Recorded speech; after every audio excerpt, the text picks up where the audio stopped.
Я добрался до вокзала. Сейчас время местное. Около 11-го. Вокзал называется Victoria Coach Station. Такой вокзал.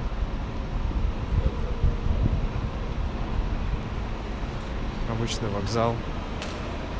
Мой автобус через 2,5 часа.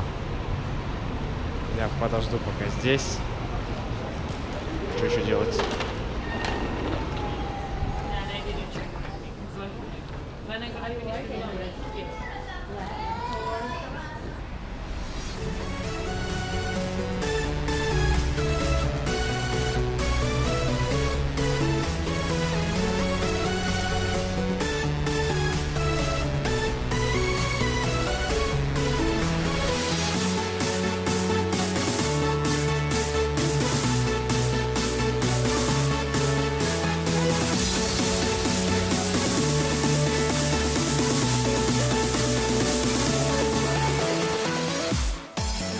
Расстояние между Лондоном и Манчестером 320 километров. Я решил воспользоваться услугами компании National Express. Билеты туда-обратно мне обошлись в 32 фунта. Кроме автобуса, в Манчестер за 2,5 часа вас домчит поезд. Он будет стоить около 100 фунтов стерлингов в один конец. А можно прыгнуть в самолет и долететь всего лишь за 1 час. Выбор всегда за вами.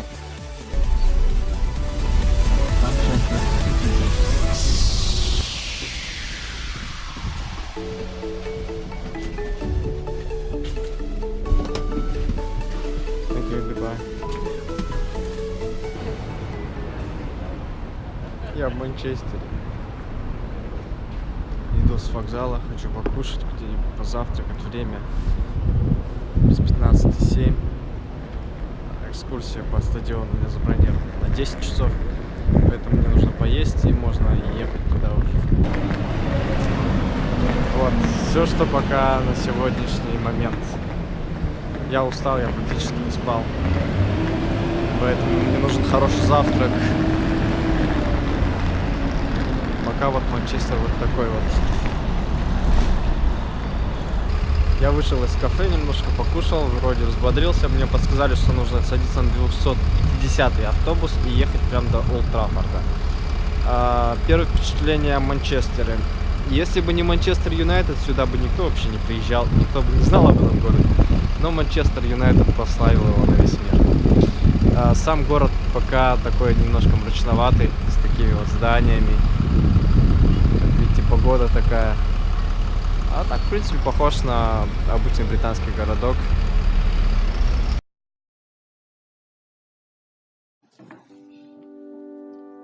Манчестер – город на северо-западе Англии. Крупный культурный, промышленный, финансовый, коммерческий и транспортный центр страны. В XVIII веке этот город был эпицентром промышленной революции и обладает очень богатой историей и не менее многообещающим будущим. В Англии говорят, то, о чем Манчестер думает сегодня, завтра будут делать во всем мире. Основан город был в X веке кельтами. В 79 году нашей эры римляне возвели на месте торгового и ремесленного кельтского поселения форт Манкуниум, а современное название Манчестер город получил от сакского Манкастер. Я расскажу вам о нескольких фактах, чем знаменит Манчестер. Манчестер можно считать родиной программирования. Именно в этом городе была создана первая в мире машина с RAM-памятью SSEM – Manchester Small Scale Experimental Machine, она же Baby. Манчестер также является родиной вегетарианства. Манчестер – это первый в мире промышленный город с богатым наследием и памятниками промышленной архитектуры. Еще в XIX веке он был прозван Хлопкополис или Хлопковая столица, благодаря статусу центра хлопчатобумажной промышленности. Угадайте, где был открыт первый в мире железнодорожный вокзал? Конечно же, в Манчестере. Он соединил два города – Манчестер и Ливерпуль. Куда же мы без Ливерпуля? Ну и, конечно же, город знаменит клубом Манчестер Юнайтед и легендарным Олд Траффордом, театром мечты. Давайте поближе с ним познакомимся. Я на месте, я возле стадиона, сейчас я вам покажу. Красавчик. Но сначала хочу сказать, что Олд Траффорд это, оказывается, район большой. И когда ты говоришь, что тебе нужно на стадион, тебе нужно сказать на Олд Траффорд стадион или театр мечты, как они его называют здесь. И вот я здесь. Здесь только «Шевроле» паркуется. Ну и сам стадион! Стадион! Блин! Какой же он классный стадионище!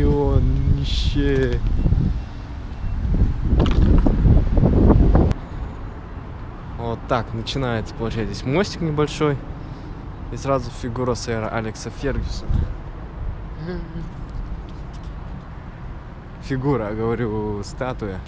А Мюник туннель. Я думаю, вот отсюда проезжают футболисты. То есть автобус, допустим, где-то заезжает, и здесь или там заезжает. Ну, короче, через этот туннель. Я думаю, назван он в честь трагедии. Не в честь трагедии, а в память о погибших в автокатастрофе в Мюнхене. И, наверное, я могу пройти здесь. Family stand. Да, вот здесь, наверное, не заезжают, туда проходят.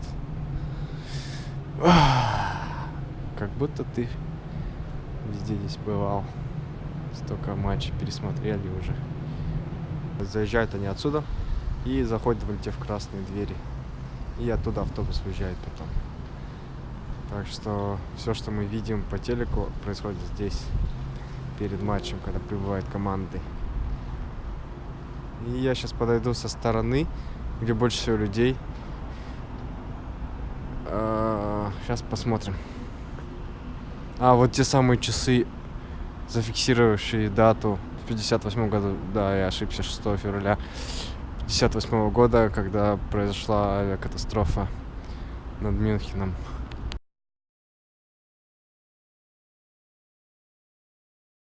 Now, before we go into the stadium, just a few things that you need to know. Whilst we are in there is no smoking, no eating, no drinking allowed, alright? Now, it's a big stadium. We will be doing a lot of moving between different parts of the stadium. It's important that we all stay together as a group. If anybody goes off the back of the group, you won't be able to find us. So please all stay together. Having said that, if anybody needs toilet facilities in the next hour or so, don't just run into a toilet. Please tell either myself or James first. Because if you go into a toilet and we don't know about it, when you've come out, we've moved away and you won't be able to find us. And to be honest, you'll be picked up on camera and taken straight out of the stadium. And we don't want that to happen. The last thing is, anybody with cameras, no problem, take as many photographs as you like. The only thing I will say, if you were using a mobile phone as a camera, can you please have that phone on silent? So no personal calls in the next hour or so, please, just for the benefit of the other guests. Okay, so if you're all set, let's go into the stadium. Yeah, all the way across if you would, please. Yeah, that's okay, but go right to the end of the seat, sir, all the way across. Keep going, keep going, keep going.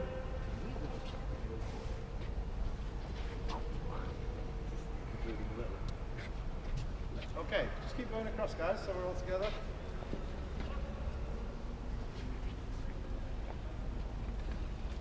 Okay, you can sit down if you want. You don't have to pay any more money. It's okay. Okay. Anybody who's here for the first time? Most of you. Yeah, it's my first time as well. Okay, good morning then everybody and welcome to Old Trafford. Old Trafford, this is where Manchester United play, just in case you did not know. Now Old Trafford, this is the biggest football stadium in the UK. Does anybody know how many people can fit inside the stadium? 78,000? A little bit less. 77. Perfect. 75,000 now. It's the biggest football stadium in the UK. Now Wembley is bigger than this, but because Wembley is the national stadium and it has more than football events, this is the biggest football stadium in the UK. 75,000 nowadays. The next biggest football stadium in England, that is Arsenal Stadium, the Emirates, and that will hold 60,000. So you can see by a long way that we are the biggest one. Now at the moment we are sat in the north stand of the stadium, and this north stand, this is the largest stand within the stadium. It's a three-tier stand, and this was actually built for the Euro 96 tournament, which was the international tournament. Now this stand is now called the Sir Alex Ferguson stand. It was renamed about 7 years ago, and that's when he'd been the manager here for 25 years. So this is now the Sir Alex Ferguson stand. And the stand facing us, the south stand, that is now called the Sir Bobby Charlton stand. And that was renamed about 2 years ago, and that's in view of the fact that Sir Bobby Charlton has been here at Manchester United, not only as a player, but now as a director. He's been here for more than 60 years. So that is now the Sir Bobby Charlton stand. The stand to your right, that's what we call the Stretford end. And if you've been here on a match day, you'll know that that's where all the noise comes from on a match day situation. That's where all the singing starts from, all right? It's called the Stretford end purely because we have a town in Manchester called Stretford, and that is literally 1 mile away from that part of the stadium. The stand to your left, the east stand, now for years that was an open enclosure with a manual scoreboard on the top of it. And a lot of United supporters, they still know that as the scoreboard end. The most striking feature about that stand nowadays is the Adidas logo that you see in the seats. Now Adidas are our biggest sponsor, and believe it or not, they pay us £75 million a year to have the logo in the stadium. The world's gone mad. The world's gone mad. Okay, just a little bit about the stadium tour. The tour this morning will take about an hour. Once we have finished here, we will walk over to the far corner of the stadium. Now that's probably one of the best parts of the stadium for taking your photographs in. After that, we'll be going behind the scenes. We will take you into the Manchester United press conference theatre, and then through a VIP lounge, and then we will work our way in front of the director's box facing us. After that, we'll be going into the Manchester United changing room, and then we will work our way into the players' tunnel in the corner. So you will be able to walk down the tunnel at the stadium. And then alongside the pitch, into the dugouts, so you can actually sit where the managers and the coaches sit if you want. It's great for photographs.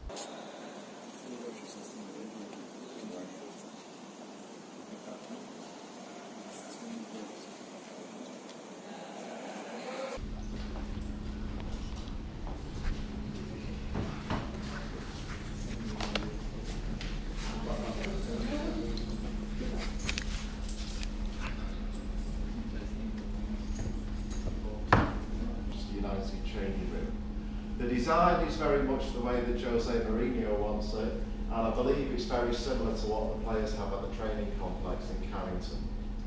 Now the shirts you see hung up, these are not the actual shirts the players will wear, these are replica shirts, but the shirts are arranged because this is where those players probably got changed at the last home game. Now the way that Jose Mourinho likes the changing room set up, he always likes the goalkeepers together, the defenders together, the midfield together, and the strikers together. There will be substitutes on that side and substitutes on that side. There's obviously too many shirts in here because on a match day we'll only have the 18 in here.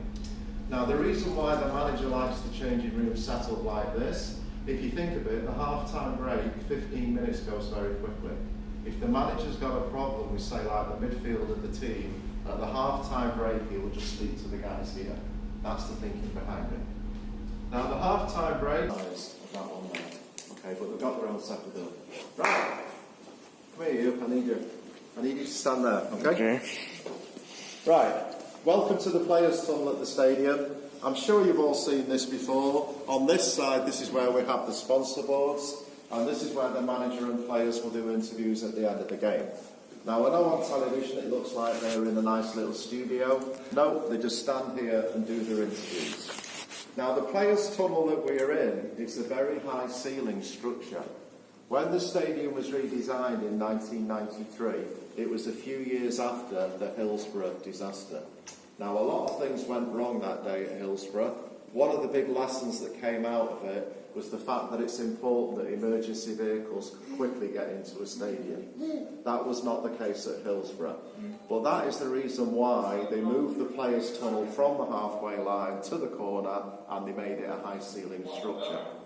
Now that platform that slopes down, that will hold something like 100 seats. If we have an emergency, we will ask those people to get out of the seats quickly, and that whole platform is on 2 hydraulic lifts. It will lift all the way up, which means if we do have an emergency, we can open the rear doors, lift that platform, and any emergency vehicle can get from the outside quickly into the heart of the stadium.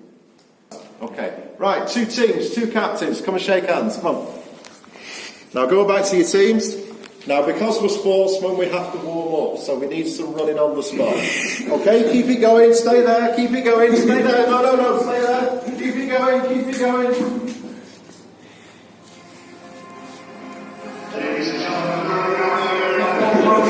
Come on, we got to stretch. Stretch, come on. Come on, stretch. Stretch.